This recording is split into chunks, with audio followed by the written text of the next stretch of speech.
If you see this on Thanksgiving, God made sure you saw this to let you know that He's still good, even when life sucks. God's goodness is not based on your circumstances. It's based on His character, and God never stops being good. We just stop being thankful. Think about Shadrach, Meshach, and Abednego in the Bible. There was a king who made a rule where you have to bow down to this golden statue, and if you didn't, then you had to get thrown into the fiery furnace. And Shadrach, Meshach, and Abednego were like, no sir, we ain't doing that. And so the king brings them into his office, and he's like, I'll give you one more chance, but if you don't bow down, you're getting cooked in the furnace. And so Shadrach, Meshach, and Abednego are like, bet. We believe our God can save us, but even if He doesn't, we are not bowing down to your weird golden statue junk. And so the king threw them into the furnace. The king looks into the furnace and he's like, yo, I thought we put 3 people in there. Why is there a 4th man in the fire? That 4th man looks like the Son of God. And it was. The 4th man was Jesus.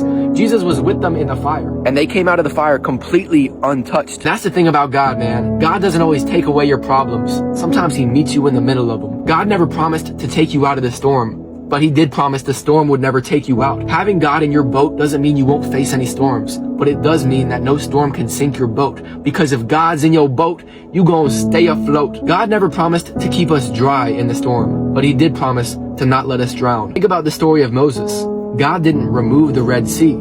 He parted it.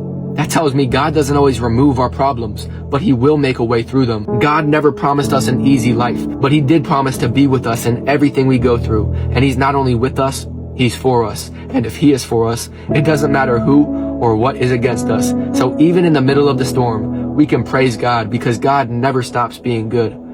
We just stop being thankful. So let's thank God on this Thanksgiving, shall we? God's way too good. If I could thank Him every second of the day, I would. I read the Bible and talk to the one who made the book. Go tell the devil, look, I'm losing, major look.